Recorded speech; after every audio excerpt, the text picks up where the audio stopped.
আবাদের জমি কিনতে চাইছে খালি। শহরের ধারে তাদের বসতি বহু যুগ ধরে ঝাঁসি। বাড়ছে শহর বহরে গতরে ফুলছে সর্বগ্রাসী। এক ধার থেকে গিলছে শহর যা আছে গেলার মতো। উপকণ্ঠের সবুজ ঘুচিয়ে বাড়ি উঠে গেল কত। ওই খালি আর পাটুলি গিয়েছে পোড়াল পেটে। জমি সদাগর আবাদের জমি খাচ্ছে সমানে চেটে। এদিকে বাঙালি বড় অসহায় রবীন্দ্রনাথ বিনে। বাবু কহিলেন বুঝেছ পেনে জমি লইব কিনে। বাবু কহিলেন বুঝেছ পেনে জমি লইব কিনে।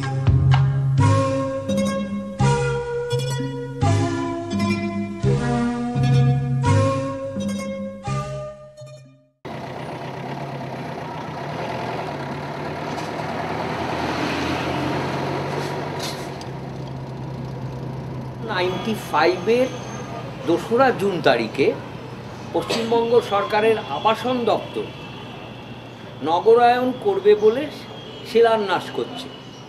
যেদিন উদ্বোধন হয় সেই দিনই আমরা চাষিদের নিয়ে এবং এলাকার কিছু মানুষ যারা বুদ্ধিজীবী মানুষ, মধ্যবিত্ত মানুষ, তাদের নিয়ে একটা সভা করে একটা কমিটি গঠন করি, রাজারহাট জমি বাঁচাও কমিটি।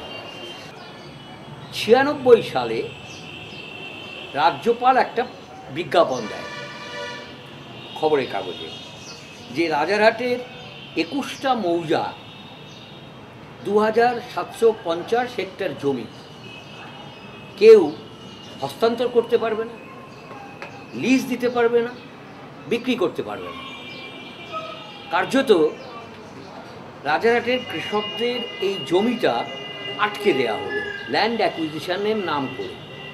ইরিগেশন ডিপার্টমেন্টে চাকরি করতাম সেচ দপ্তরে, এবং রাজারহাটে আমি 1983 সাল থেকে 2008 সালের মে পর্যন্ত আমি কর্মরত ছিলাম।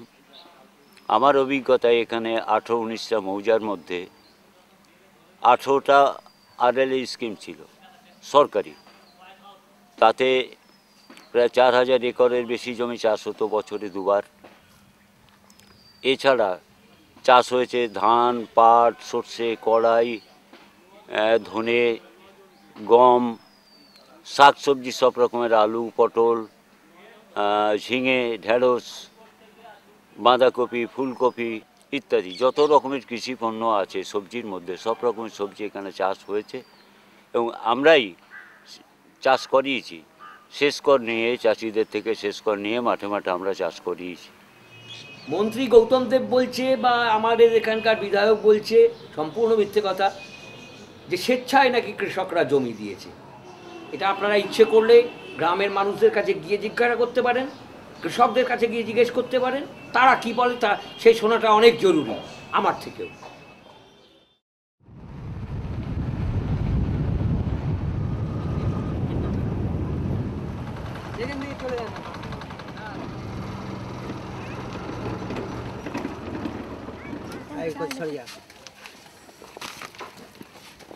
আপনি আমায় চিনতে পারছেন? আপনার নামটা কি বলুন তো একটুখানি জোরে। আমির আলী। আমির আলী। আপনার কত বিঘে জমি ছিল? ছিল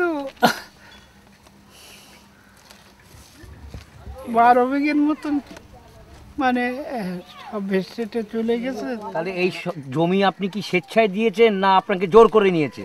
জোর করে তো বললো যে ঝাঁকা ঝুড়িয়ে নিয়ে উপরন্ত দখল নেবো। আমার এখানে 2.5 বিঘার মতো জমি ছিল। আপনি কি স্বেচ্ছায় দিয়ে দিলেন জমি? স্বেচ্ছা না, এখানে মস্তানি হামলা ছিল অনেক।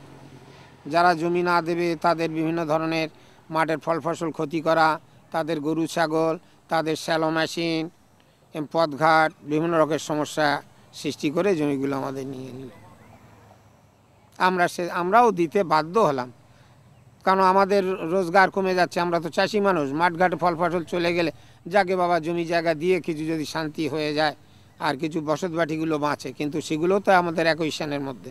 আমরা সরকারের দিকে চেয়ে থাকতাম না যে সরকার কখন দেবে, তারপর সরকারের কাছ থেকে নিয়ে খাবো। আমরা নিজেরাই এখানে উৎপাদন করতাম, নিজেরাই খেতাম। চাষটা কি সেই ছাতের উপরে হবে না জমিনে হবে? আমাদের দেশে এই নিয়ে একবার আন্দোলন হয়েছিল, বাস ফোর্স লাভিয়ে দিয়ে একেবারে সব মানে একজন স্তব্ধ করে দিল। আগে আমরা বিঘে 6 জমি চাষ করতাম, এটা আমার দাদা 6 বিঘে অন্তত 80 বস্তা ধান হতো, 70 বস্তা ধান হতো। সেই ধান আমরা দেনা করে নিতাম, এক জায়গাতে লোন করে টাকা নিতাম, আবার ধান তুলে লোন শোধ করতাম। আমার ঘরে আবার 40 বস্তা ধান থাকতো, তাতে আমার সারা বছর চলে যেত। এখন তো সে উপায় নেই। আজকের সব আমাদের বাড়ির লোকেরাও সিকিউরিটি কাজ করছে ফ্ল্যাটের তলায়। একটা ফ্ল্যাট বাড়ি কাজ করছে, তাদের 12 ঘন্টা করে ডিউটি, আর 3000 টাকা করে, 2500 টাকা করে, 3000 টাকা করে মাইনে। ওই পয়সা আমাদের সংসার চলে? এখন একটা কথা কি, যা জীবনে যা মানে কাজ করিনি তাই আজকে আমাকে করতে হচ্ছে। এখন কি কাজ করে? এখন এই ভাই ক্যাচড়ার কারবার করি। হ্যাঁ, সেই ধাবা থেকে মাল ওখান থেকে খুঁটে খেতে এনে আবার এই খোটা বাচ্চা করবো, তারপরে বিক্রি। আগে তো চাষবাস করতাম। তো এরকম সময় খামারে কত বড় বড় ধানের গাদা থাকবে, এখন আছে, এখন নেই। এখন এই লোক কাগজ কুড়োচ্ছে, জুতো কুড়িয়ে, তাই এখন খেতে হচ্ছে, কাগজ কুড়িয়ে খেতে হচ্ছে। এই দেখো না, চার লোকে নিয়ে 4 গ্লাস এখন ধুয়ে আমাদের তাই খাতে হচ্ছে। প্রতিবাদ করেছি বলে লোকাল থানাতে আমাদের সামলাতেই পারিনি, তবে তো র্যাপ আনা হয়েছে। আর আমরা যখন মেয়ে ছেলে নামাইছি গ্রামে থেকে 500-700 হাজারের মতন, ঝাঁটা লাঠি ঝাড় হাতে যা ছিল, এদের সামলাতে পারিনি। লোকাল থানা চলে গেল, যাওয়ার পরে আবার ফোন করে র্যাপ আনিল, আর লেডিস মহিলা পুলিশ আনিল, আনিয়ে তারপরে ওদের মারপিট করে হটাই দেয়। ল্যাপ লাপিয়ে দিচ্ছে আমাদের, 5 দিন আমাদের রাঁধা ভাত খাওয়া হয়নি। র্যাপটা লাভলো কেন? ব্যাপারটা হচ্ছে আমরা খাবো কি? আমাদের জমি চলে গেলে আমাদের খাওয়া হবে, জোর করে রাজারহাটে মোট 55টা মৌজা। এই 55টা মৌজাই 3-4 ফসলি। তার মধ্যে একটা ইম্পর্টেন্ট জিনিস আছে, সেটা হচ্ছে প্রাকৃতিক জলাভূমি। একটার নাম ধুপির বিল, যা সি লেভেল থেকে 2 ফিট 2 ফুট। আর একটা হচ্ছে গুণী যাত্রাগাছি বাগজোলা বেসিন। সাহেবদের আমল থেকেই বলা আছে যে এই ন্যাচারাল যে প্রাকৃতিক যে জলাভূমি, এগুলো যেন ক্ষয়ক্ষতি না হয়, বা এখানে কোনো সেটেলমেন্ট যেন না হয়। ওখানে মাছ ভালো রকমই আমরা মাছ ধরতাম। ওখানে কই মাছ, মাগুর মাছ, শিঙি মাছ, ল্যাটা মাছ, শোল মাছ, খলসো মাছ আমরা ধরতাম সব। তাতে ভালো পয়সাও হতো আমাদের বর্ষাকালে। ভালো আমাদের ধরুন 400-500 টাকা পর্যন্ত আমরা আয় করেছি কই মাছ, মাগুর মাছ ধরে।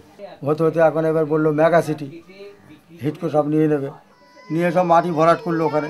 যখন মাটি ভরাট হলো তখন এবার আমাদের নিরুপায়, তখন ওই হিটকোর জমি আমরা আবার দখল করে কিছু আমরা চাষবাস করি, আমরা খাচ্ছি। এবং ওই তো আকর ভাইও এসে গেছে, এখানে এসো, ওই একজন আছে আমাদের মধ্যে, একজন আছে। আপনি কি করতেন? আমিও চাষবাস করতাম, মাছও ধরতাম। আমাদের সব বিল খালতে সব চলে গেছে, প্রচুর বিল ছিল। শুনুন, নাম করা হচ্ছে ধুবির বিলটা, নামটা হচ্ছে আমার বড় বিল ছিল তো, ওইটি নাম করা ধুবির বিল, কিন্তু আরও বিল ছিল, আমাদের 200-250 বিল ছিল। সে বিলে মাছটাই ধরতাম, হ্যাঁ, ধরে কোনো সংসার চলতো। এখন তো সব নিয়ে সব হট করে দিয়েছে, আর তো নেই। রাজারহাট নিয়ে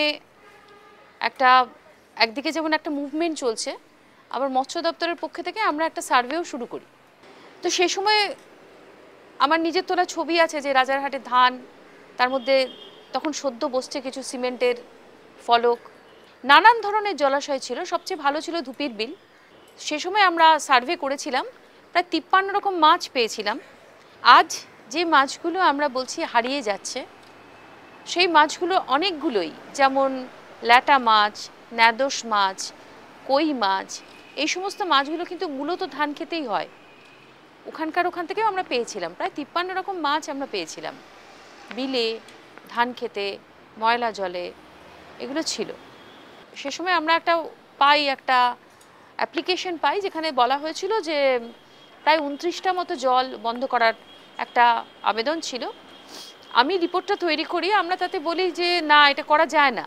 একটা জলাশয়কে মারার অনুমতি চট করে দেওয়া যায় না, এই কারণ জল মানে শুধু জল নয়, জলাভূমিকে ঘিরে যে জলজ সম্পদ, যারা তার উপরে ডিপেন্ডেন্ট, যে সমস্ত অনুবীক্ষণিক প্রাণী থেকে শুরু করে মাছ, এছাড়া জল সম্বন্ধীয় যা কিছু রয়েছে, সাপ, ব্যাঙ, ফড়িং, প্রজাপতি সব কিছু মিলিয়ে যে জীববৈচিত্র্য, সেটা তৈরি হতে কিন্তু আরও অন্তত 30 বছর সময় লেগে যায়।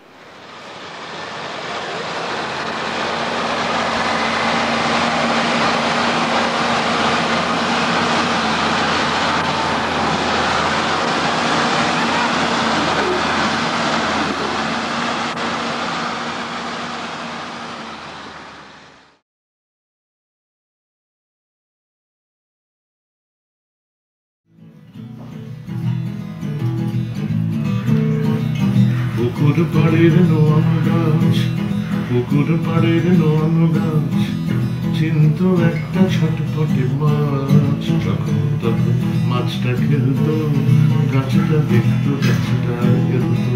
পুকুর পাড়ের নোয়ান গাছ, চিন্ত একটা ছটপটে মাছ। যখন তখন মাছটা খেলতো, গাছটা দেখতো, গাছটা খেলতো।